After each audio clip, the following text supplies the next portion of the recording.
Hello and welcome everyone to the Time Attack Championship Season 1 announcement. But it's actually not just an announcement video, because I'm also going to be talking about the main changes in the technical regulations, overall rules and settings, why I decided to make those changes and what they mean for you competing in the championship. But first of all, I want to start things off by thanking everyone who has participated in or watched the exhibition season. Starting this championship was and still is a very big experiment, because even though I'm not new to organizing races, I'm definitely new to that kind of championship. That's why I decided to call the first ever season the exhibition season. It most certainly didn't lack in meaning or competitiveness, it just gave me that mental opening to not stress about not getting everything right on the first try. This 4-round exhibition season went extremely well, mostly thanks to those competing.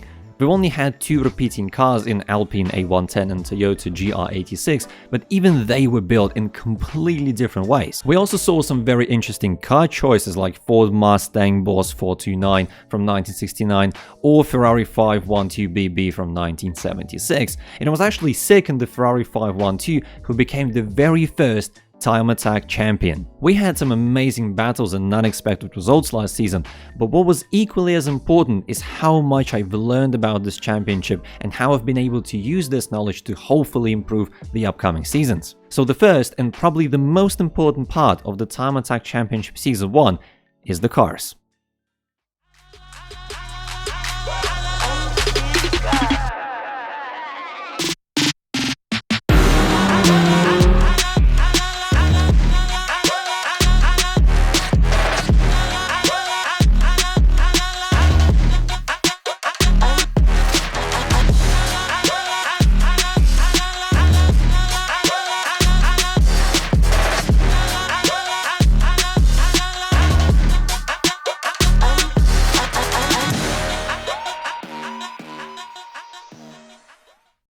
Here you can see the full technical regulations for Season 1, less power but a lot less weight and pretty much the same PP limit. But you have probably already noticed that there are a few extra banned cars, apart from the likes of VGT, safety cars, etc. that are permanently banned. So these banned cars would technically fit under the current technical regulations, but I have decided to exclude them from the selection for this season. And here's why. Last season's technical regulations were very broad, allowing for a lot of different cars to be chosen, but it also resulted in the best cars being the ones that barely had any customizations done to them, which really goes against the whole idea of this championship. I want drivers to build their cars into championship winning cars instead of just taking a car with a very good basis and barely tweak it just to make it fit the regulations. And throughout the testing for the season, these 5 cars were constantly at the top, which basically defeated the whole purpose of the championship, so I decided to ban them. I would have really liked to avoid it, but unfortunately that's the only way around the way the game works. This, together with the new technical regulations and updated rules, will hopefully put a lot more emphasis on the tuning itself. Drivers will have a lot more PP room to tune their cars, while still having to make sacrifices and difficult decisions in certain areas of the setup. Plus, front-wheel drive cars usually require a little bit more tuning to be fast, so hopefully all that will make it more interesting for the drivers competing and for those watching. To make it easier for the drivers, there is a link in the rulebook to the full list of available cars for this season. There are a total of 26 cars to choose from, and drivers will have an option between modern cars and classic cars, as well as European and Japanese cars, so we should still see a very good variety of cars on the grid. And while we are on this topic, let's talk about one of the biggest additions to the rules this season: power restriction. Last season, drivers were not allowed to change the weight of their car during the season, apart obviously from acquiring success ballast. Well, this season, the exact same rule is going to apply to the power output of the car, as well as certain parts that influence the power output. So once the first round of the season begins, whatever power your car has and whatever parts you have installed that influence the power, they must remain the same throughout the season and cannot be changed. As with the weight last season, changes to these locked parts are subject to disqualification from the round. To make it easier for the drivers, it is clearly stated and showcased in the rulebook what sections of the setup must not be changed throughout the season.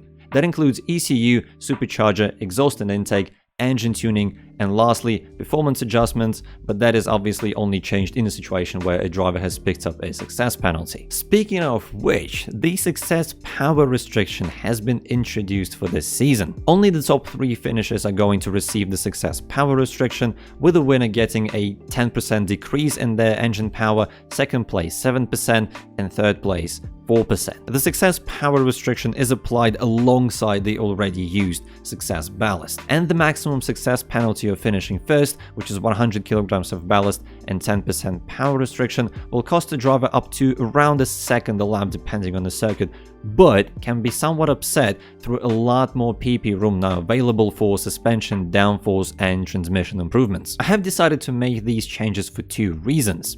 1. Extra weight doesn't really mean a lot to the car's performance on GT7, so the success ballast wasn't always working as expected. 2. After acquiring success ballast, drivers are allowed to max out their car again, and the most did it by adding more power, which resulted in sometimes cars being faster with success ballast than without it. So now the power output in certain parts being locked for the season, together with the success power restriction, should hopefully mean that the drivers will be challenged more by success penalties, forcing them to work more on their cars and trying to minimize the loss they will have from a massively restricted car. And now, let's take a look at the tracks we are going to visit this season.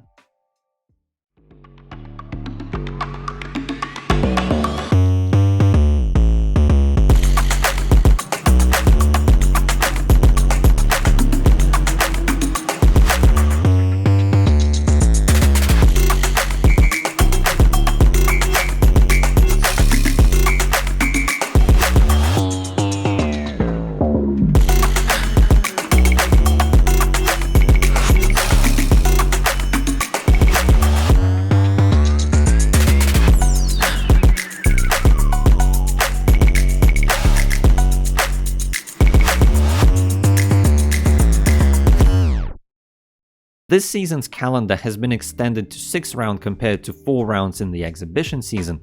We're also going to be returning to the same track twice, which is Tsukuba. That allows drivers to have a round where they're already familiar with the track and should be able to extract the maximum pace out of their cars. But still, these 2 rounds are not going to be exactly the same, because now the time session is going to start at different times of the day. For example, the first appearance at Suzuka is going to be during early morning, going into afternoon, while the second time we visit the track, it's going to be evening, going into almost nighttime. And for the season finale at Kyoto Park Miyabi, drivers are going to be competing under full night conditions. Overall, these tracks give us a nice mix of handling at straight line speed, while challenging the drivers each round in different ways. In other small changes, the tire wear has been increased to 7x, and the starting fuel is now 35% instead of 100% last season. That should allow the cars to reach their fastest state by the midpoint of the time session, and then drivers will have to decide between fueling up only for 1 lap attack, or maybe giving themselves a few more attempts at improving by maybe sacrificing a little bit of pace. And a few tiny final changes to the rules.